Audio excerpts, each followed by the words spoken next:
Hey, hey, hey, it's Zaku Talku with your hosts Garcil, Mark, and Jose. We continue our trek up the Gundam Mountain of a series with Gundam 0080 War in the Pocket, a short 6 episode series that takes place during the ending time period of the One-Year War. This is the first time that we don't follow something that in some way directly correlates to the core cast of the original Mobile Suit Gundam or any of its main successors. This is a very isolated story that occurs basically in the background. So, Mark, would you like to set us off here?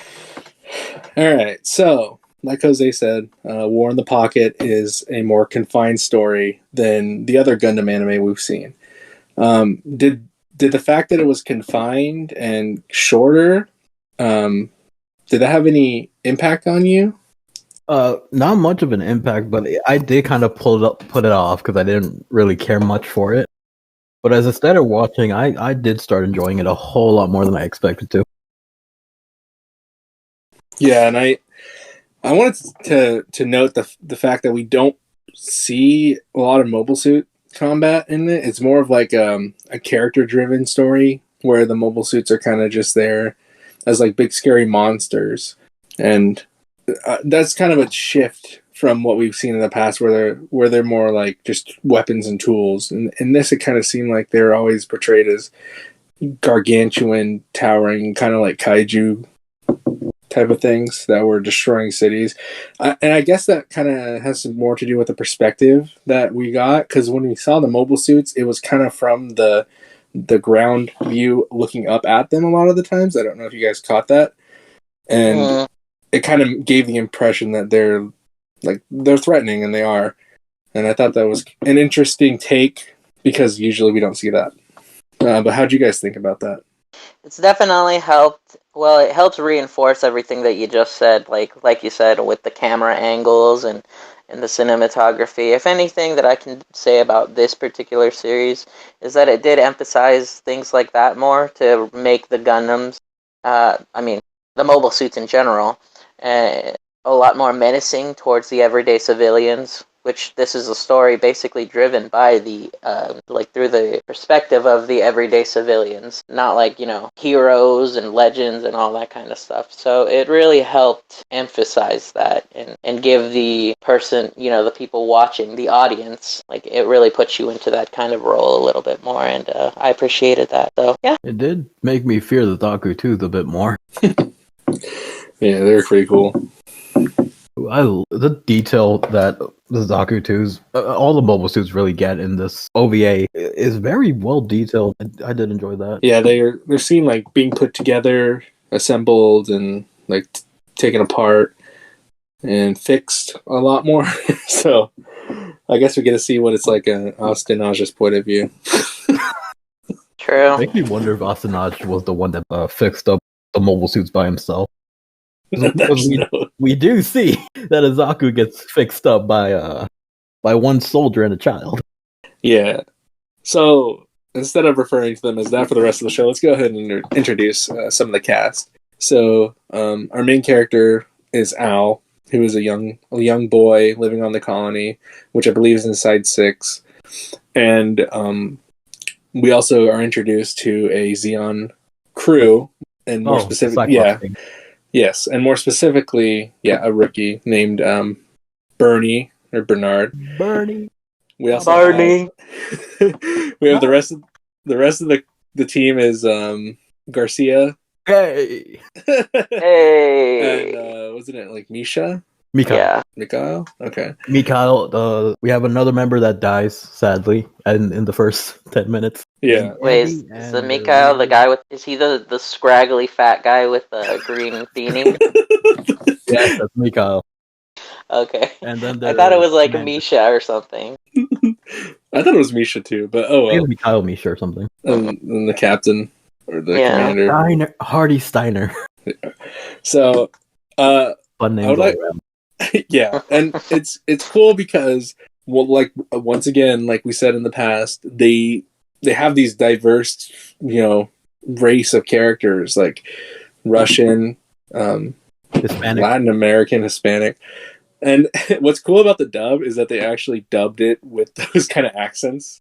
Yeah, So freaking loved it. Oh, right. You guys watched it dub. yeah, I well, had to I've seen stick it with the both. sub. I've seen it the sub and the dub, and in the sub, they're all speaking Japanese, so Yeah. it's not distinct. But in the dub, like Garcia speaks with a heavy Hispanic Latin American accent, I'm gonna need to and catch this later. Misha speaks with a thick Russian accent, and it's just interesting to see that, and it's kind of cool to see them explore the. They even throw a little bit of extra Spanish in Dude, it's cool. with Garcia. He's what does he say again? He's like, wait, give me a slide. I mean, it's good to know that there's a space Mexico and a space Russia. Yeah, it's like they speak different languages basically. Not everybody just speaks English, which makes sense. But Yeah. So, those are our, kind of the Xeon team, and then the only real Federation pilot or character we get is Christina McKenzie or Chris, who is A cutie. was hot. oh my gosh, is a Federation test pilot for the Alex Gundam, which is in the show later on. Desgraciado. That's what Garcia says. He says something else too. Yeah, I forgot what he said, but he's like yelling out. No, He's like yelling out "Desgraciado" while he's like gunning people down. A thug. so One quick note on Oh, Chris. She's not in her type. no, she's not. No, Not and any she looks type to be seen. good in skirts. Oh my gosh. Legs for days.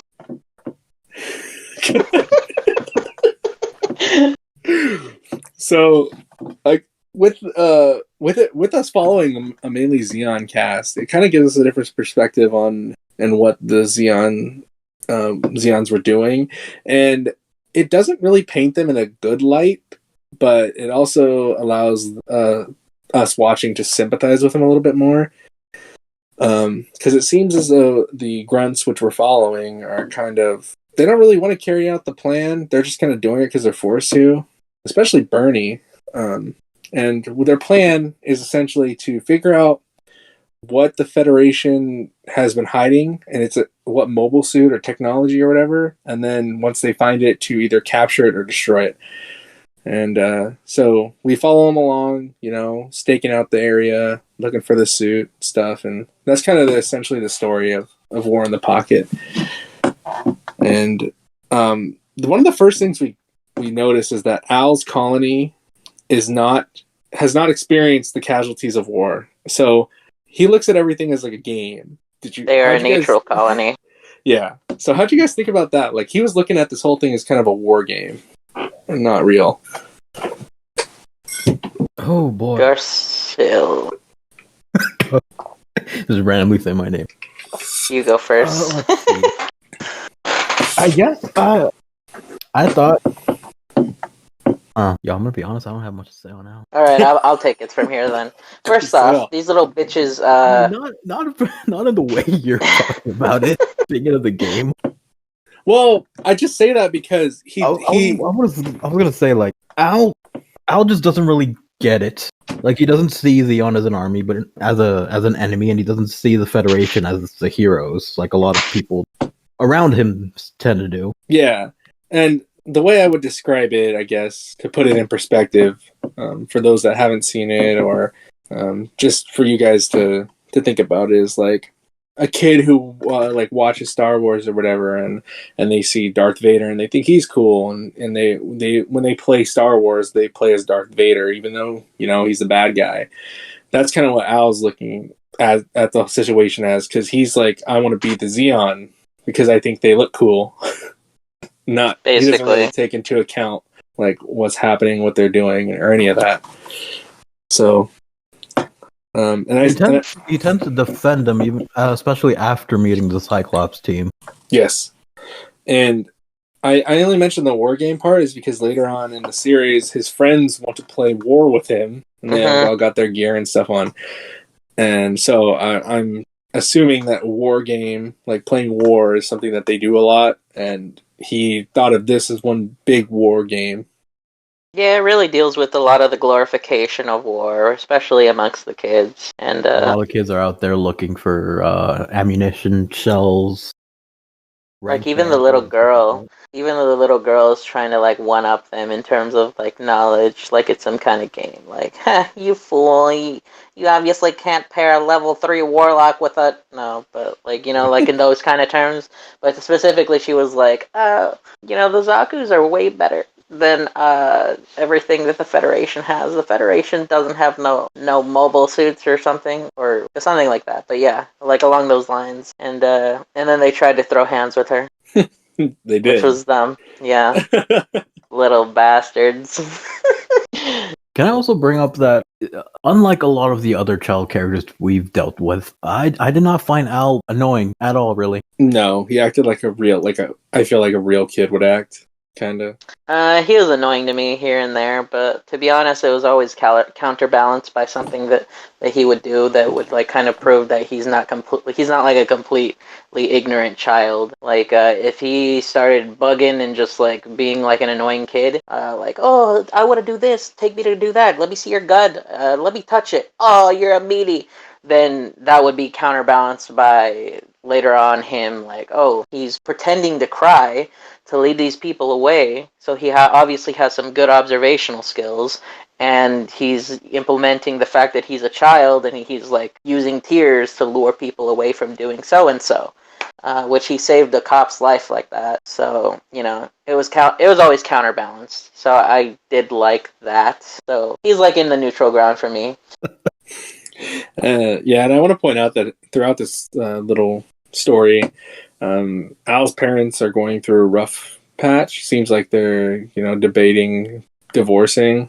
So that could all, yeah, I didn't catch because that. because they're like separated, and then towards the end, I thought his dad was just away on work. no, because his dad's or his mom says dad's moving back in with us because Al says are you, oh, you guys are getting a divorce, huh? Like it's finally happening. But no, she's like, no, we made up, we reconciled. He's moving back in. So I think that's a dub thing because I don't remember seeing that in the sub. I'm pretty sure it was in the sub. It's like the last episode. But anyways, so I guess you can take that into account and factor that into his personality. Like he's rebelling stuff because his home life isn't the best at the moment. He's also a shit student. Again, you're like rebelling. I mean, in that sense, I can relate. You guys know how I was in high school. Oh, hey, at least I got grades, though. Yeah, so D's don't get degrees, but they get diplomas, bitch. oh my God. So, like I said, his colony hasn't experienced war, but throughout this series, he slowly starts to experience different aspects of it, and I wanted to know what you guys thought of like the shift in his character, depending on like what like when it finally hits him. Yeah, like what he goes when you through. see the child's body mangled up. I guess. Yeah. To be honest, not in the morbid way, but that was a very satisfying moment, and I'll tell you why. Child? No, Okay. not the dead child in itself. Not the child's dead body itself, but his reaction to it. Because it makes the situation very real. Like it starts to finally set into him that war is horrible and it should not be glorified in the way that they were doing it. Like him and his friends and whatnot. Like that it's actually hurtful and that people suffer from it. Like even just random children on the street and all that stuff. So I appreciated that moment, especially because I felt like his character was taking a little while for it to like really hit. Like things were happening, and even like in that during that whole moment when the whole Xeon crew was getting capped and getting killed, like I still thought that his expressions towards when that was happening were pretty neutral. Like it just came off like nothing was phasing him. Like he didn't care, or he thought it was still a game. And so I was getting kind of teeved at that point. I was like, when's it gonna fucking click in his head? He's not dumb. Yeah. And then that's the moment that it clicked, and that's the moment that I was just like, finally. And then from then on, I could do nothing but appreciate like everything that had happened in his character and the change and whatnot. So it was very well done. It did leave me in suspense because I thought he had problems. Because there's like a moment where he's like praying for Bernie Sanders. Just kidding. No, he's praying for Bernie Wiseman. He's like, "Oh God, please let him live, and I promise not to torture and kill more frogs for my Oh yeah, enjoyment I know. anymore." I was like, dude, this kid's a fucking psycho. He's gonna grow up to be a serial killer. You bringing that up actually reminds me of one of the first things he does when we first meet him. He's his mom is pastoring, saying something, doing all that stuff, and just saying yes, mom, yes, mom. Then he's playing that video game where he's shooting things, and he just starts blasting buildings and stuff like that while still saying yes, mom, yes, mom. Yeah, like hospital, school, Yeah. police Yeah, department. yeah. That's also something that I wrote down in the little bit of notes that I took. Is just he was spamming yes, mom. I think that's probably like the quote of this series. Yes, mom. Yes, mom. Yes, mom. It was I think I put yeah. Psycho in training. Yeah, I thought that kid was like had problems, and again, it wasn't helped by the fact that it took everything to it took a good while for it to sink into him. So, yeah, and just the frog killing thing, that was a little, what the fuck, this kid. So, what did you guys think of Bernie? Now that we've talked a little bit about Al, His name is Alfred. I know. I know, I'm just kidding. He's also Batman's butler. No, but for real, Barney, he just wants us to all to make a living wage, and I'm just kidding. No, Bernie, I don't know what it is about this series, but every time that I see a blonde character with glasses, I think of Char, and that's what I thought that Bernie might end up being. I was like, is this freaking Char? And then it hit me like, oh wait, no, this is like during the time of the 1 Year War. No, that's impossible.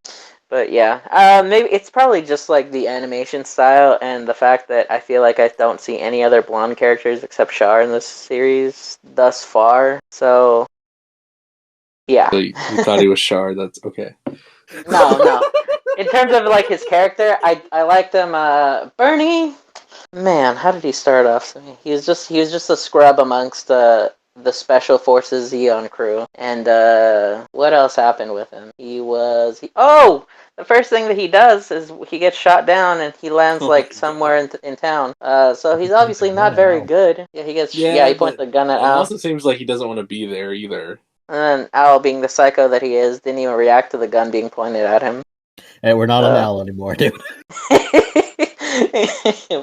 I digress. Bernie was actually coming off pretty nice to him at first, like comparably to how he could have. Yeah, he's a pretty chill guy, and he even like returned his camera to him. He's like, "Here, I'll give you this if you give me your camera," and then he takes the tape that he wants and he gives him back his camera. He didn't have to, but he did it anyway. And then he just kind of evolves further and further into like the brother role, or like a brother. I that's what I thought, but yeah, he's a good character. What else happens to him? Yeah, keep going, I'll Garso. get to what episode. I enjoyed his relationship with Al. Like Jose said, it comes off as brothers. It's really nice. I I like that he started crushing on Chris from the looks of it. I know he did.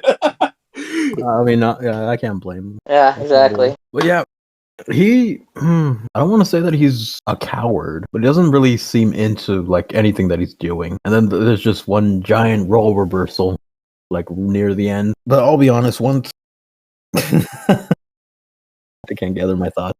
So after the infiltration of the Fetty base and everybody ends up dying and all that shit, I kind of thought that Bernie was gonna go like straight up commando and just be ready to fight. I didn't expect him to be like, oh, I can't do this. I need to go away. I need to run. So yeah, I kind of expected like a big hero moment from him right at the end, right then and there. But that comes after some depression set. He comes out very real, very genuine, like that. Something that's very likable. They did a good job with that, making the characters relatable in that sense. Like they didn't make these characters feel all like basically like the protagonists of every other series. Like just They didn't make give him them weird new type powers. Yeah, they didn't give him new type powers. They just made him an everyday grunt that's just Very trying practical. to he's just trying to Very live. practical. Yeah, I was actually very impressed with him with his final battle. That shit had me clapping. Like Bravo, man. I admired that. I Good also wit. I see where his to bring up Maxi Boost again. I see where that Santa move Where comes that from. Santa, yeah. Which is very appropriate to the time right now. I didn't even know this had like Oh, this Christmas is gonna theme come shit. out. Yeah, no, but like I know Time of when we recording. actually post this. Yeah, Right after. but whoever's listening right now that we're recording, it's like post 2 days after Christmas, so tis the season. But still, yeah, it was fun. So I thought that the Bernie Al relationship was probably the best part of the series. Just him having someone to hang out with and rely on and look up to was pretty cool. And Bernie, white lying here or there to make himself seem better in Al's eyes is He just needed one more kill to be an ace. Because that's how it works. yeah. So that was interesting, and Bernie just being a kind individual, like he did not want to be there, and it was apparent. He was always nice to Al. He, like Jose said, gave his camera back and stuff, and he Can gave I him a mention real quick? It did not seem like the Cyclops team wanted him there either. no. There's a moment where they literally say, "This will get Bernie out of our hairs for a bit." Yeah, Yeah, because he's a rookie. Yep. But yeah, he like gives Al a patch because he sees Al looking at it, and yeah, he just implements him into the team and lets him do stuff and hang out. And I don't know, their bond is just endearing, and I enjoyed watching it unfold. Al also helped him get into the Fetty base by going outside the colony and going back inside. Yeah, Al's shenanigans were helpful, surprisingly, because he knew the colony, so it makes sense. He also got pictures of the Gundam. The Gundam. Yeah. he was upskirting the Gundam. So let's talk about that Gundam.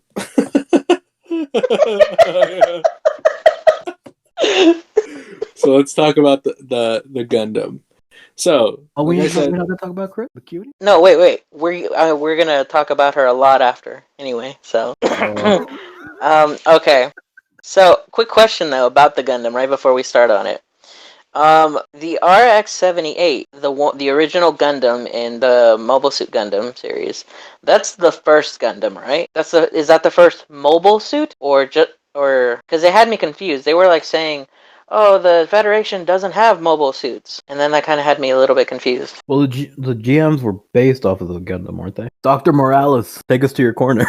all right. So if we take a look at what they say, like they're debating whether or not the Federation has mobile suits. That's because they really didn't. So Xeon was the first to with their Zaku, and when we talk about mobile suits, we're talking about like the combat mobile suits. We see later on in this series that they have like a garage full of those little like mobile worker type things with the little arms with the claws, like basically forklifts, mobile suit forklifts. Yeah, so those are what they had, and then Xeon took those and built upon it and made the Zaku's, and the Federation made the Gundam and the gyms and everything in response to that. So them being a neutral colony and not really knowing anything of war, they probably didn't know that the the Gundam and the gyms existed until this point in time. So yeah, and the RX-78 Gundam was used during the 1 year war. No, but yeah, basically the mobile suits they would have had pretty much came after the Gundam got finalized. Okay, so the original RX-78 was probably created, and then those what are they called? The what? GM. Yeah, the EMs. Those came after, right? More or Okay, okay, They cool. should have debuted it in the 1 year war, more or less. The gyms, yeah.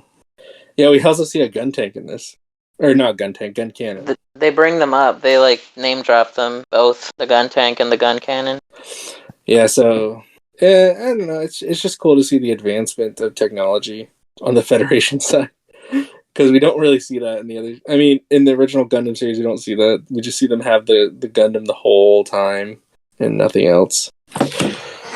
So in this series, we're introduced to an advanced Gundam, the NT1 Gundam, or the Alex. And I have no idea why it's called the Alex. I didn't look it up why.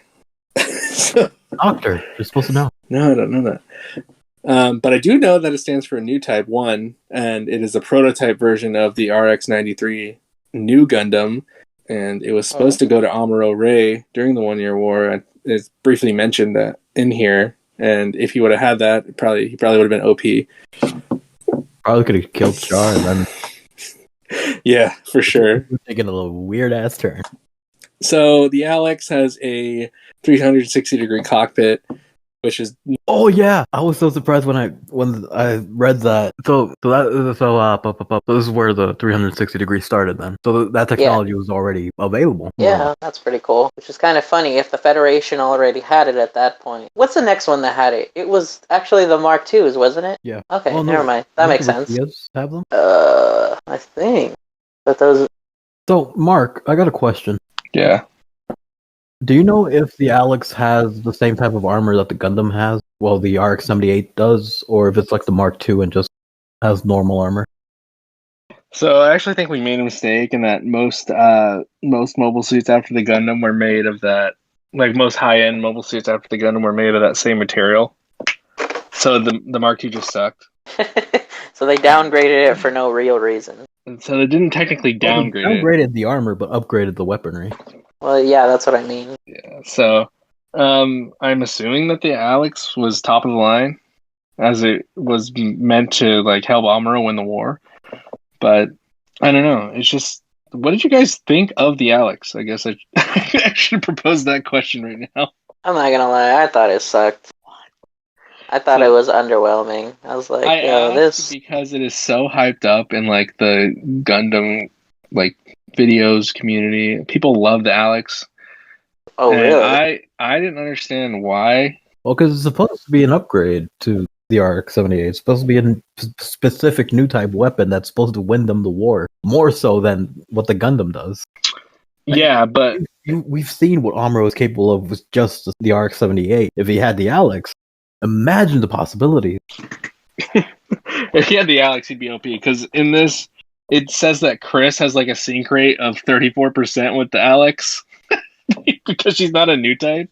Yeah. So if she was a new type, like Amuro, I mean, the capabilities would be much higher. But because it was Chris piloting it most of the time, it doesn't really do much. She kind of just like tries to use the machine gun arms. Yeah, and at this rate, now that we've already seen Char's counterattack, I feel like we've probably already seen like the best thing that Amuro can put out, like with a machine that he's like really in sync with. I'm assuming that the new Gundam, it was, you know, basically everything that the Alex was in terms of like the new type capabilities plus. So yeah, give the Alex. So yeah, yeah. On account of that, I thought the Alex sucked. The shit only had wrists. Yeah. You didn't like the Choban? No, I didn't like the armor. Okay. I kind of want to say that it clashed with the rest of the Gundam. It did. I did like the color scheme. Yeah, true. Kind of reminded me more of a Megazord. It had like Zeta legs. It reminded me of the Space Rangers Megazord. Yeah, so the Alex. I actually in this I preferred the enemy mobile suit, the Comfer.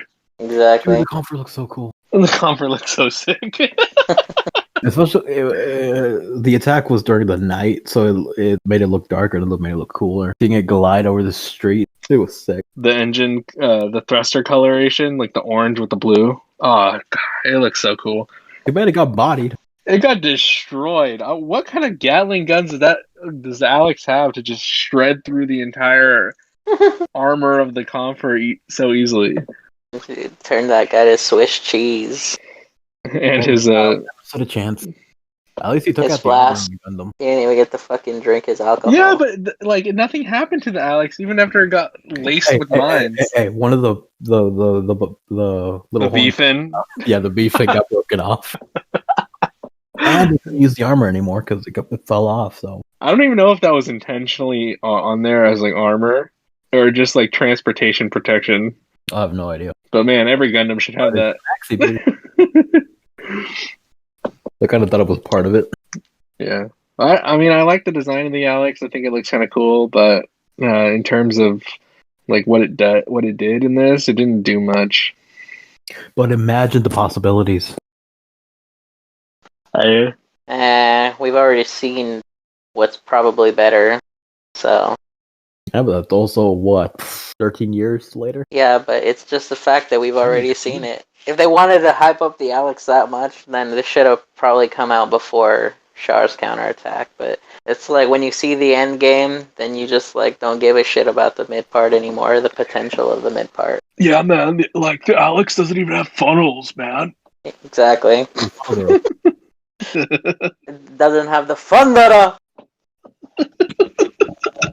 as I've been using it jokingly, I feel most of the hype for the Alex just comes from that possibility. Since as fans, we like thinking like what would happen. Like, what if Goku went Super Saiyan as a kid? What if Vegeta was the first Super Saiyan?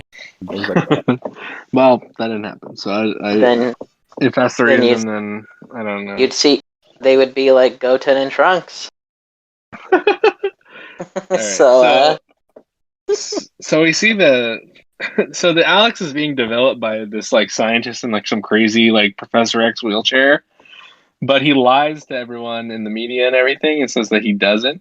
Did you guys catch that? Yeah. Yeah, because Colony 6 is a neutral zone, so like Yeah, the Feddies can't set up a base. but he's been helping them this whole time. Yeah, that's how war works, Mark. I Get know. woke. Sounds like I'm just kidding. No, I'm not gonna say it. So yeah, I just thought that it's interesting how many like layers they put into this, and like Politics. yeah, and how messed up it all is. So that's another interesting part. But off the Alex, let's talk about the Alex's pilot, Chris, because you guys apparently have a lot of things to say about her, and I don't really. Not really. I just think she's cute. What was episode 4 or 5 when her parents are opening up Christmas gifts and she just has her hand right on her cheek and then she just smiles. Man, so adorable. She's so wholesome. All right, Rapunzel, time for you to simp on her. All right, let's see.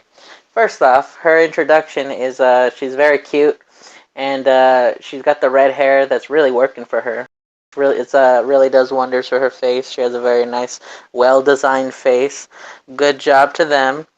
And then she's just like, she's being really nice to Al, and she invites him into her house to like help him, or he was helping her grab like crap that she dropped, like papers and whatnot, and they were like getting wet and all that stuff. Nobody was at his house, so she was like, "Oh, come over." She even makes him tea. Like, dude, this chick is just so nice and so sweet. Like, I think that she's literally like the most perfect character in all of Gundam so far. Just I don't mean like as in like the funnest or most well developed arc or crazy something like that in terms of storytelling. I just mean like overall in terms of likability, in terms of just being a good person without necessarily being like a Mary Sue, because like she sucks at piloting the Alex, or I wouldn't even say she sucks really, but she's not like anything special, and she's not like dropping people easily. When she does drop people, like she shredded through that one guy, it's because the Alex is OP, and she was just standing there blasting it, and the guy was running right at her. So it's the machine, and so she's just like balanced in terms of that. She's not like a Mary Sue, but she's like so nice, and she even like she gives she tells Al like the thing that I like most in this series so far, and that Al is like asking something.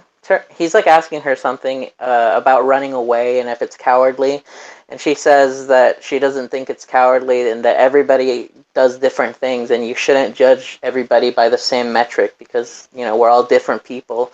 We're all going to have different reactions, and not every reaction, in fact not most reactions, are going to necessarily be wrong. We all got to decide what's best for us as individuals and what suits us best. We got to look out for each other and look out for other people in the best way that we can.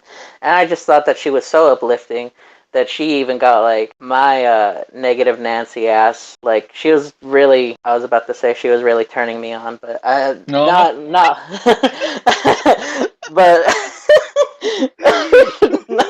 but other than that, other than her being just like a perfect and graceful character that I just really liked, and like if this chick, she's legit. Like I give Fa Bay points all the time for being loyal to her guy, Camille, but like overall, just I think that Chris is probably like the overall best girl so far in the series, and Damn. That's what you said about Rekko. no, I didn't. I fucking destroyed Rekoa, and not I don't mean I would, but like I just meant like as in I didn't like her. But no, well Chris is just like she's just so nice, and like Garcelle said, with that one moment that she was coming off as so wholesome, she was just so nice with her family and all that. She's so nice to Barney. And it's funny because she's like interested in him and he's interested in her, which I don't blame him. And then it's funny because like you see him leaving for after saying bye to her. They're like on a first name basis and all this crap, like, oh, call me Barney. And then she's, like, oh, just call me Chris. And then you see that her parents are lurking, and they're like They were nodding supposed to be their head in asleep, by the way. They were approval. supposed to be asleep. They're nodding their head in approval just because, like, they know that anybody would be lucky to get with their daughter. And yeah, she's just awesome. She's also like pretty hot, and that comes second. See, I'm saying that after the whole her character thing because I really, really do genuinely like her character, and I don't only like her because she's hot or anything. Like that's like just extra plus 1,000 because yeah, I'd let her step on my face. I'd simp for God. her.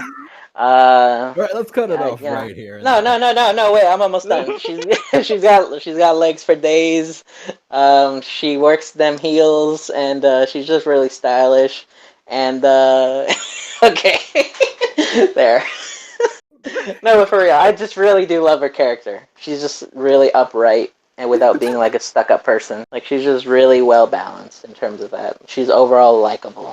She's the most likable to me. But yeah, which is which is tough with having other women like in the series. Like you got them wild girls, like them wildcats, like Chara, and then you got them crazy bitches that'd be cool but still hot, like freaking Rosamia. But Rosamia is so that's another story, and she's really cool too. But I digress. Chris is my favorite character in this series. Okay. So, for those of you that haven't seen this, I just want to preface that Chris did almost nothing throughout this entire series, so he's basing all of this on like one scene. No, like 5 scenes. Hey, you can't tell me that she did anything wrong in those 5 scenes. She wasn't a good match for the Alex. She wasn't No, supposed to but take the Alex into the forest, and she did anyways. She did it for a reason. She did it for a reason. Yeah, there you go. No casualties. So Yeah, see, no casualties. So Oh, that's a very good reason. Yeah, that's actually a really good reason. okay, so See, she cared about the sanctity of life. That she put that over just listening to her superior officers, which would probably lead freaking Barney attacking her in the city and probably causing casualties. So see, she still had good judgment. Bernie was never going to attack her in the city. You don't know that. He was in a desperate position. He wanted to win. To the forest. Oh my god. Okay, so Jose pretty much covered everything and a whole lot more. But I one of the kind of maybe not so much disappointing, but I wanted them to know that it was the other piloting the other suit. Yeah, That's the sad truth. it was very That bitter. they liked each other, but they were enemies. But they didn't know that they were enemies. Like, I don't think Bernie knew that Chris was a Federation pilot, and Chris didn't know that Bernie was a Zeon. They did not. Oh no, wait, Bernie when he did met know. parents, Bernie did know. Yeah, They mentioned it. but yeah. He said So she wasn't a pilot. Wait, he did? Wait, was that in the tape? Bernie never said that he was a Zeon soldier to Chris, but Chris did. Know. Oh, Chris did tell Bernie that she was part of the Federation. well, yeah, that during when they were meeting in her house, but But he didn't know that she was the pilot. Alex pilot. Yeah. Yeah. So, and then as we mentioned before, all of Cyclops' team gets killed in an attempt to stop the Alex or to take the Alex or destroy it. Dude, can I bring up real quick? My boy Garcia blew himself up. Dude, he's the first Latino in the series, isn't he? Yeah. What about Rio? Rio Jose might be half. No, he's not. He doesn't count. his name is Ryu Jose. Yo, Ain't I no named my kid for you. Mexicans or Latinos named Ryu. I I named think my that'd be kid Said sick, Ryu. half. but I said he could be half. well, no, he's still he did not look Hispanic at all or Dude, he Latino looks at all. exactly like you. That's a fucking lie. Dude, he's got the hair, man. He's got the hair. Dude, the hair doesn't mean anything. Hair means a lot. He, he didn't have the brown. Alright. He didn't have the brown. Yeah, He he didn't have did. no Anyways. accent. So you wanted to have an accent? Alright. That's enough about Ryu Jose's ethnic background. Alright. Possible ethnic background. So anyway, Garcia's a thug. Yeah, The so, beast. Goes out like a champ. so they all die. Doesn't do nothing, but Hey, dude, Oh, he shoots people up, dude. This guy's turning people into Swiss cheese. He's freaking popping them like popping pimples, dude. He's like on a mission. He's just shredding them all up. He's scoring headshots left and right. He's running up wounded with a bullet hole like in his stomach, and he's still headshotting people. Like he's just going in, dude. He's just going in, and he doesn't like stop until like he physically can, because he's like on the ground because he got knocked and down when by a he bullet. can't, he still does something by blowing himself up. Exactly. This guy is like the MVP of this series. If you gotta go, take someone with you. In terms of, I think that he, like, what he did showed the more ugly aspects of war. Like everything that he did, other than like just the civilian casualties, he did the most graphic things. And speaking of which, I think that these are the most graphic deaths that we've seen in Gundam Oh, yeah, thus for sure. far. A whole lot Yeah. more blood than I was expecting. Yeah, there was a lot of blood. People were like shooting and exploding like tomatoes. And there was like the first guy that gets shot in their like skirmish right there. That Garcia caps. Sorry, bastard. That Garcia caps. So we were talking about Ryu Jose, but anyway, no, but he like caps.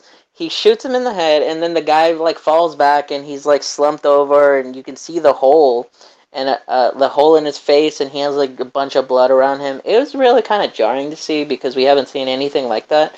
Like up to Wait this till point, the Thunderbolt. closest. Oh yeah, That's a like long way. just the trailer, dude. Just the trailer looks crazy. But up to this point, I think the worst thing that we had seen was probably like Caecilia's head getting blown off in the original MSG.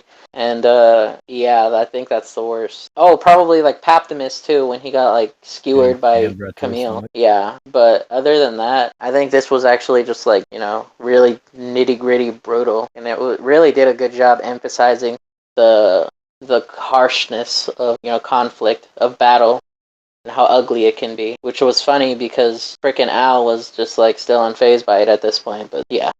Yeah, so the efforts of Cyclops' team were in vain, and they were unable to take out or capture the Alex, which led to the higher-ups, well, one specifically, deciding that he was going to nuke the colony to get rid of the Alex. Yo, can we talk about this commander real quick? Yeah, go ahead. What kind of fucking name is Commander Killing? Like, what the hell, man? Like, What was the goddamn, other commander? The what? The one that was piloting the ship that they all departed from. Can't remember his name. It was like some. It was probably wasn't as bad as Killing. Yeah, it was like a Scandinavian. I can't remember, but in the dub, he had like a Swedish accent. But or I don't know, some other European accent. But it was very odd. I think his last name was from around there though, so that's probably why. But yeah, Killing. Still does a lot cooler of than Cacricon. God, we're gonna keep harping on that name, aren't we? It'll never die. until one's worse than that.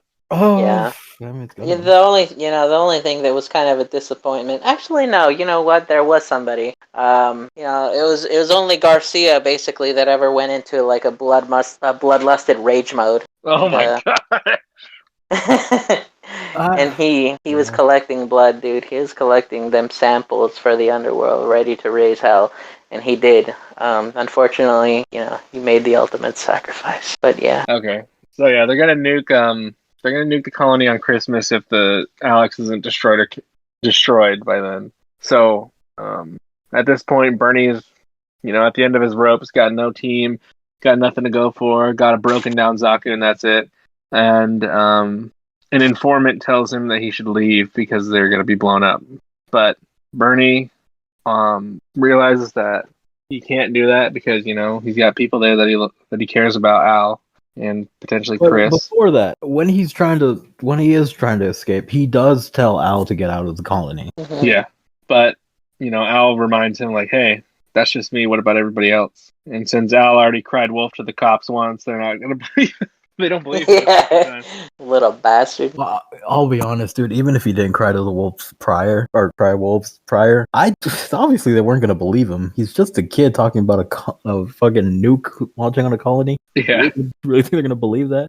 I don't know. They were dropping a lot of colonies. No, that's So. after. That's after. Yeah, that's after. It's before too. But like one, right? That was only one. But still, yeah. So Al fruitlessly goes to the cops, and they don't believe him. So Bernie realizes that he's got to go back, and he's got to make an attempt to destroy the Alex, or he's gonna, feel bad about it for the rest of his life.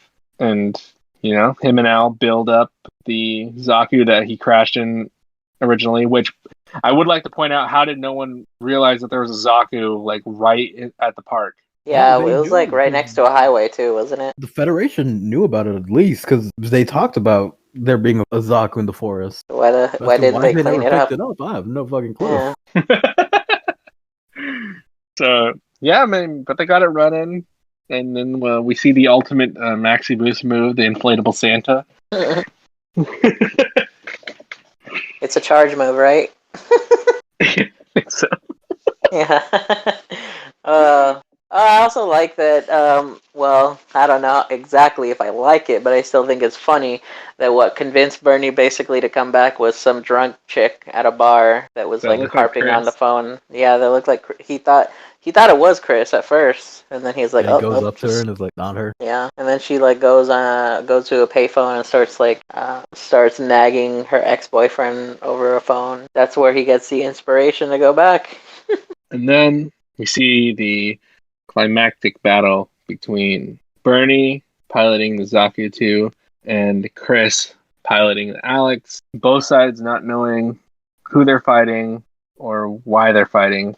And it ends with the ship that was going to launch the nuke being destroyed before the conflict, and Al attempting to inform Bernie so that he doesn't have to fight, but it's too late. He's already in conflict. And Al gets right in the middle of all that shit. He almost gets shot. Yeah. God damn. Dude, that kid, he runs right in front of a fucking car when there's like no traffic. He just decides to run in front of the only car that's passing by. Like the car even swerves to not hit his ass. But Dude, was it really he's a necessary? Man on a mission, man. He's a man on a mission right now. He needs to It's save just his one of those bodyguard. things that I question. I was like, yo, where are the other cars? Because was it really necessary to step right in front of the one car? Well, Gotta ruin someone else's life too. Yeah. Nobody's out there right now. So when I first watched this, I did not think that what happens at the end with Bernie dying was going to happen. Yo, it's kind of fucked up that they didn't even give him like a last word aside from the video later. But like, the Zaku gets stabbed. We don't see anything inside. He just blows up.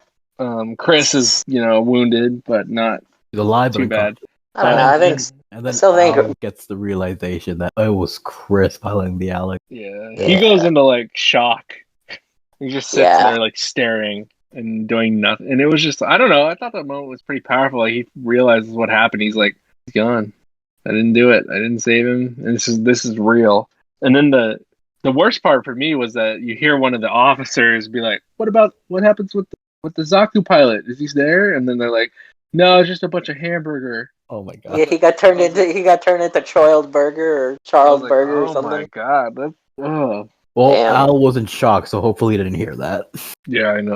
So that was a brutal brutal ending to that. I don't know. What did you guys feel about that scene? Or like, how did you guys feel about that scene? Dude, I was devastated. Like, at the very least, Bernie died thinking he's saving the colony. But God, the moment that Al's dad says that they found a nuke on a captured Xeon ship, it just hit me like, oh, Bernie's gonna die for nothing. Yeah. I was like, oh man. Jose? Yeah, it was like a real punch to the gut. It was very sad.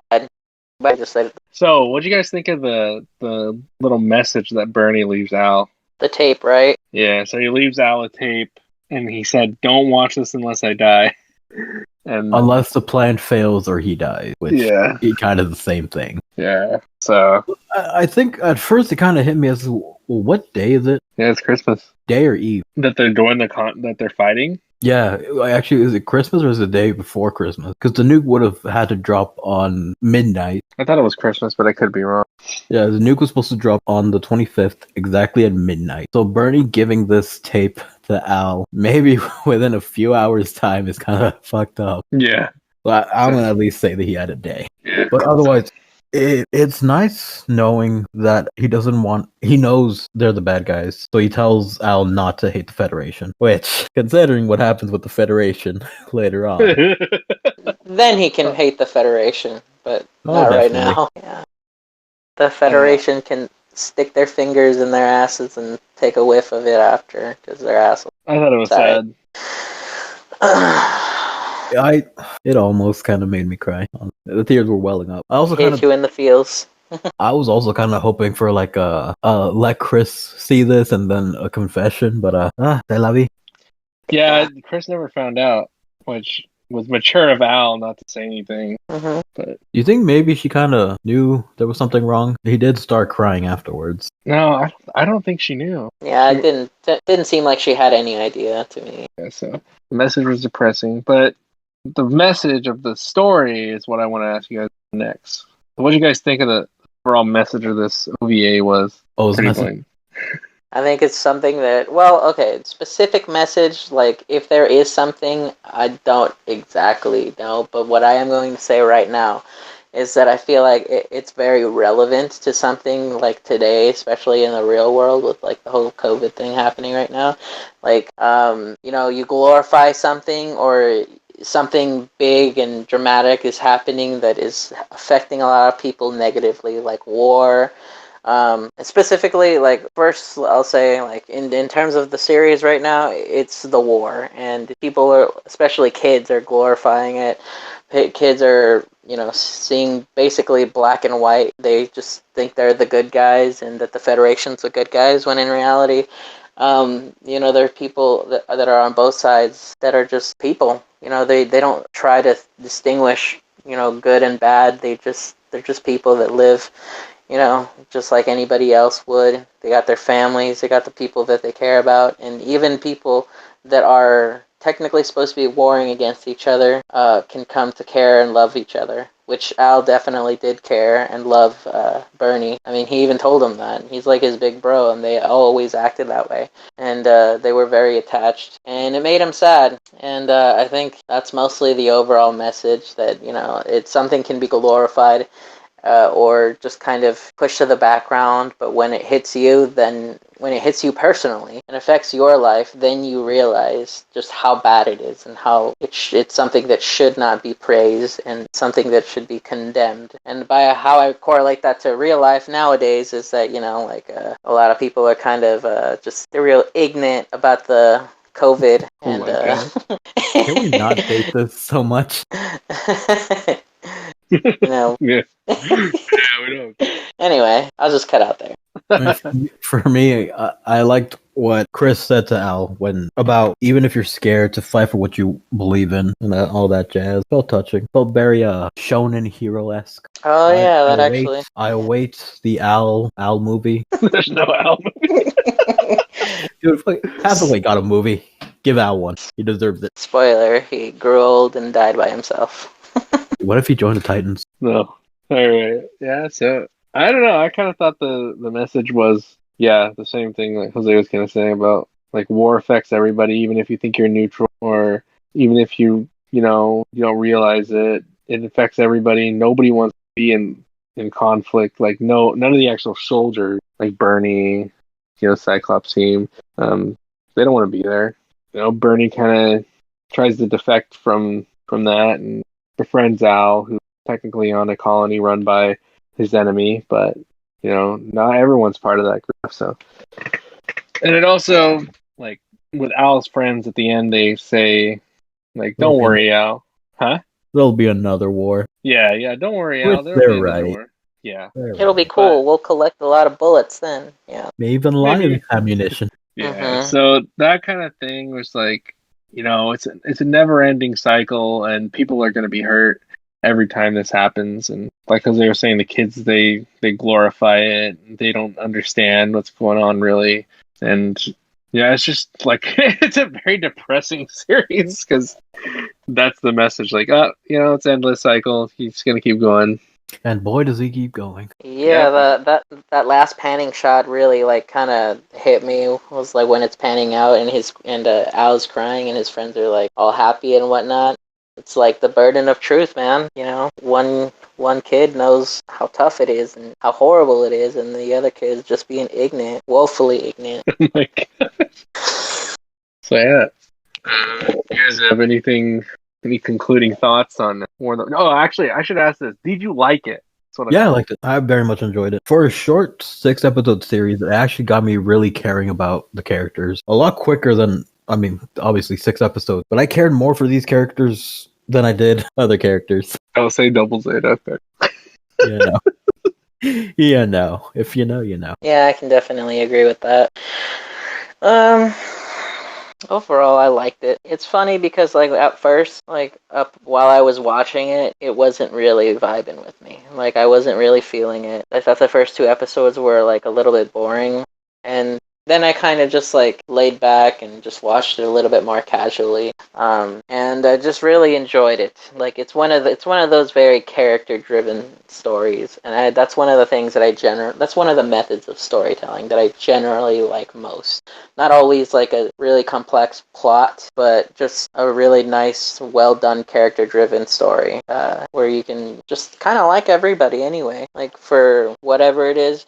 I'll tell you what it did that was impressive for me is that it made Al tolerable to very good character, which is something hard for kid characters to, generally accomplish because oftentimes kid characters fall under having to either be useless, obnoxious, annoying, lame, comic relief, basically. boring. Yeah, they're just bad characters, or they're just unlikable. Like, they're not necessarily bad, but sometimes you just kids. They don't serve a purpose. Yeah, they don't. So it's hard to do kid characters right. But I felt like this series really did like a good job as by having Al as one of those kid characters. He was, like I said earlier, he was a very good happy medium. I don't know. His friends kind of fit the mold of annoying character. Yeah, but they're not. Yeah, often. No. Yeah. They did. I just mean Al. Like, cause for sure, every other kid character. Oh, okay, yeah. Yeah. No, yeah, like every other kid, like basically how you saw every other kid character in the series. Yeah, that's basically kid characters in general. But Al was a well-developed and well-written kid character, and he wasn't overly annoying at any point. He was a little bit annoying, like a kid should be, but not overbearingly so. So I applaud the series for that. In terms of just like the overall series, it's not my favorite, but I did really like it, especially like after it ended and I thought about it more. I do have some things to like pick at. The music in this series is generally really flat and uninspiring. It doesn't have it. It's Yeah, like boring definitely. 80s music. Yeah, it definitely doesn't have any kind of memorable backtracks or anything. The music choices during the combat scenes that are intended to like show despair and and all that stuff, they ended up killing the mood a little bit. Not the last battle or the gunfight like with the Xeon forces, the Xeon special forces. Those were actually handled well, and the battle with the Alex and the Zaku were handled well. But like every other battle before that, they have like some kind of silly music that kind of reminded me of Double Zeta. Just not as bad as Double Zeta, but still kind of hitting there almost. So it kind of killed the intended effect of what it was trying to convey. It was just too lighthearted for me, and I didn't appreciate that. The characters sometimes, in terms of like the visuals, it had a few choppy bits of animation, like showing their facial features kind of shift in a funny way that kind of contorted them and made them look a little bit blobbish. Like there's this part towards the beginning when there's a lot of close-ups on Chris's face, and while she was talking, and it kind of did weird stuff with it. Like maybe I'll rewatch it again, and maybe I just didn't like it the first time, but I don't know. It just upon first viewing, that's something that kind of stuck out to me. Made them almost look like what is it? Beyblade characters like Tyson before he, when he was always looked fat and chubby. Oh my god. Season 1 Beyblade people. But yeah, and yeah, just that pretty much. That's all I could really say in terms of anything like critical of the series. Yeah, that's all I really got.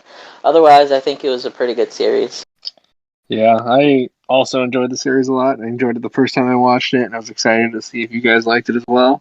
I thought that the plot was good, and I thought that how the story progressed was good, and how the characters developed was nice. A nice way of showing, like, the horrors and tragedies of war that the other series I feel like were trying to convey, but it was just on such like a broad scale that we never really saw the full picture. Like when we saw, random characters dying and stuff, we didn't really think of it. But this kind of brings it down to those random characters that are dying, like to the people that got the colony dropped on them and the other series and stuff. And it shows you kind of what was going on with them or people like them. And I thought that was cool. So yeah, I'm glad you actually mentioned something like that, because that was something that I was thinking about while watching this and earlier while looking at my notes, is that this series feels a lot more akin to the original Mobile Suit Gundam. And by that I mean Amuro, for example. Like if we compare Amuro to like this series as a whole, he was just kind of like some kid that was just kind of doing his own thing and had no real convictions for looking out and doing other things. He was just a civilian trying to do his own thing and just kind of live in his own world. Whereas I can't say the same thing about like Camille, who was like actively knowing about the things that were happening, about the wars with Zeon, and he was like, trained in all these different things, like whether it's like combat or mobile suit piloting. So that's something that didn't make him seem like the everyday normal kid. And same thing with Judo. Like he was just like a kid that's just kind of used to war in general and was trying to basically kind of profit off of war scraps. So he's not like ignorant to everything. So that's where I felt like that this series kind of took it back to the original MSG. And plus the grittiness was a little bit more there too. But amped a lot more. And the fact that this is the first time where the main kid character doesn't randomly jump in and become God mode in a mobile suit. Al never even pilots a mobile suit in this, which is cool. Like, cool to see that happen, because it's more real. It's more realistic overall. Just, you kind of have to suspend your disbelief with the whole mobile suit thing in general, but to have like Amuro and Camille and Judo piloting a suit, and they don't even know, they've never piloted it before. You kind of adds another layer of disbelief onto that. But with this, it's like, no, I mean, that's pretty realistic how it would go. He doesn't know how to pilot it. He has no idea what he's doing, and he never even gets to pilot it or anything. He just gets to sit in the cockpit like a kid would. So that was a cool part. Yeah, I was scared that they were gonna make him like pilot it when he was sitting in there. I was like, oh god, please no. Yeah. And then, when he's like, that still works, and I'm like, oh no, and then it's like, no, I'm just gonna chill in here. It's broken, it doesn't work. So yeah. Well, I feel like that's a good place to leave off on. And wait. Since this is another series and we got a new Gundam, does this and last time we talked about our top 5 mobile suits, does the Alex drop anybody off? I think the Alex is cooler in design than the RX-78, but it didn't really do much, so it didn't really rise into my top 5. I don't think it doesn't remove any of the ones that we've seen right now out of the top 5 for me. I mean, for me, the Double Zeta was at the bottom, but the reason it was at the bottom was because mostly the series. Double Zeta is still pretty cool, so yeah, the Alex, number 6. Jose? Nah, the Alex can suck my cock. It's at the bottom of my list. Okay, so that's good. All right, I guess this is the new segment where every time we get a new suit, we'll see if it dethrones one of our top fives. We're Which gonna means probably want to write down our top. yeah, which means there's I don't remember what I said, but when I edit that Me video, neither. I'll let you guys know what you guys' were. I can probably remember. I know who my 1 is. I know who my 2 is, and I know who my 5 is. So Yeah. Well, we all had the same number 1, so. Which, by the way, I'd like to update anybody who's listening and let them know that I did end up actually getting the Master Grade version of the Zeta Gundam because I had to. Won't paint it though. No, I'm not gonna paint it. But yeah, so go ahead and give us a follow on Instagram, Zaku Talku. Follow us on Twitter, Zaku Talku, and continue watching us on wherever you like to watch your podcast, and we should be there. And next time we will be jumping into the future with Gundam F91, which is also a movie. Hey.